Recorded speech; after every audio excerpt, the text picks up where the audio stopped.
Hello guys, हमारे channel पर एक बार पुनः आपका हार्दिक हार्दिक स्वागत है। इस वीडियो के अंतर्गत हम आपको कुछ महत्वपूर्ण रिक्त स्थान की पूर्ति बता रहे हैं जो परीक्षा की दृष्टि से बहुत महत्वपूर्ण है। तो चलिए, सबसे पहला हमारे सामने इस तरह से है, साइन इनवर्स एक्स का प्रांत क्या होगा। तो साइन इनवर्स एक्स का जो प्रांत है वो -1 से 1 के बीच में होगा। उसके बाद में इसमें -1 और 1 दोनों वैल्यूज इंक्लूड है। उसके बाद में अगला क्वेश्चन आता है साइन इनवर्स -√3/2। तो यहाँ पर हम इसको सॉल्व करने के लिए साइन इनवर्स और ये माइनस और √3/2 को हम लिखते हैं साइन पाई/3 लिख सकते हैं। अब इसके बाद हम क्या करते हैं, यहाँ पे इसको लिख सकते हैं साइन इनवर्स, ये जो माइनस है इसको अंदर ले सकते हैं साइन -पाई/3। अब चूंकि यहाँ पर साइन इनवर्स है और यहाँ पर साइन है, इसलिए ये आपस में कैंसिल आउट हो जाते हैं। तो हमारे पास बचता है -पाई/3, इसलिए इसका जो वैल्यू है वो क्या होगी, -पाई/3 होगी।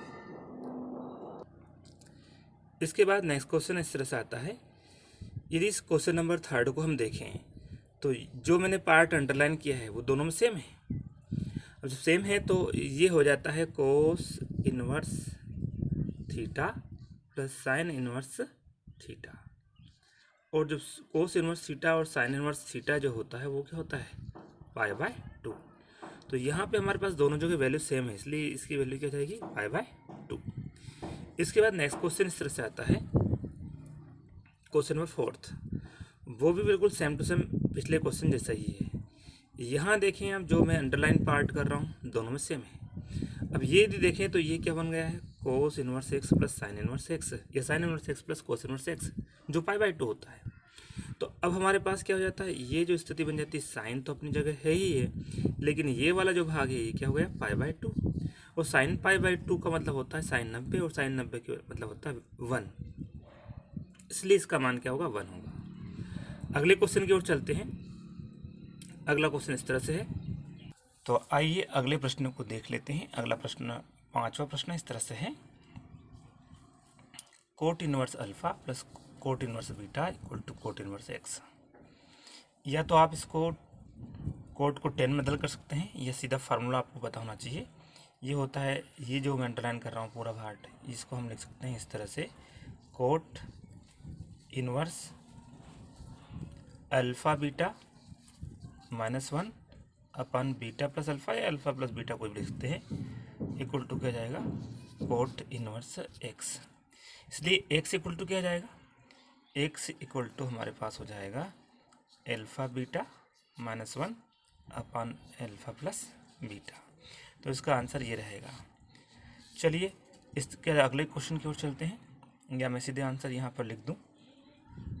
इसका आंसर होगा x equal to alpha beta -1 upon alpha plus beta. उसके बाद चलते हैं नेक्स्ट क्वेश्चन की ओर। नेक्स्ट क्वेश्चन 6 है, जिसमें ब्रैकेट के अंदर वाले पार्ट को देखें। तो ये एक फार्मूला है जिसका मतलब होता है पाई/2। अब कोस पाई/2 हो गया, अब कोस पाई/2 हो गया तो कोस पाई/2 ने कोस 90 की वैल्यू 0 होती है, इसलिए ये हमारा जो मान होगा 6वें में क्या हो जाएगा, 0 हो जाएगा। उसके बाद अगले क्वेश्चन की ओर चलते हैं।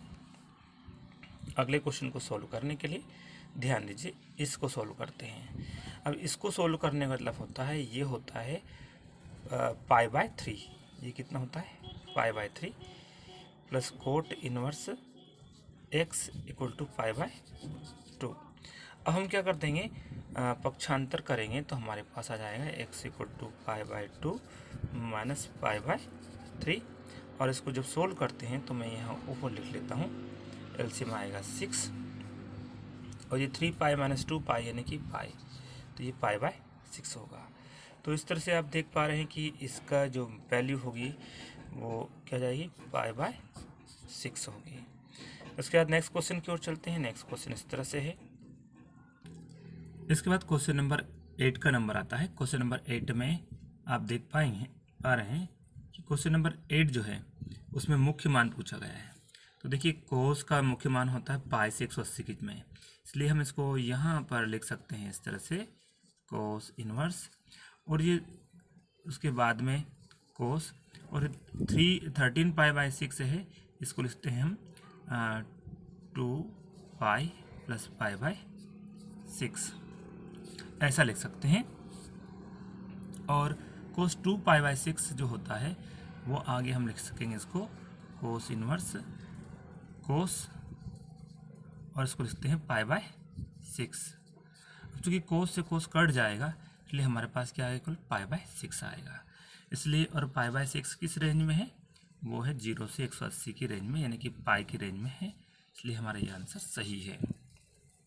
अगले क्वेश्चन की ओर चलते हैं। अगले क्वेश्चन में है 10 इनवर्स -1 का मान क्या हो, मुख्य मान क्या होगा।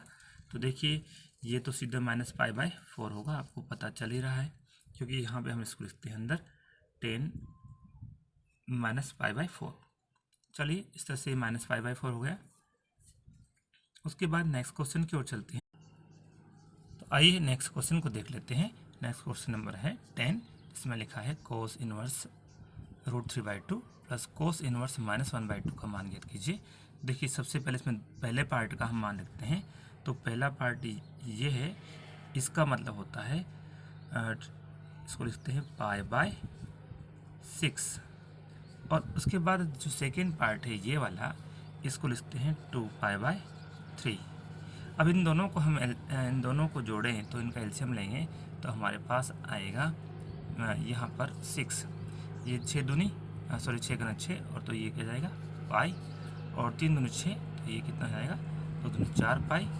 इस तरह से ये 4 पाई और पाई 5 पाई, मतलब 5 पाई हो जाएगा, 5 पाई/6 यानी 5 पाई/6। तो इस तरह से इस क्वेश्चन का आंसर होगा 5 पाई/6।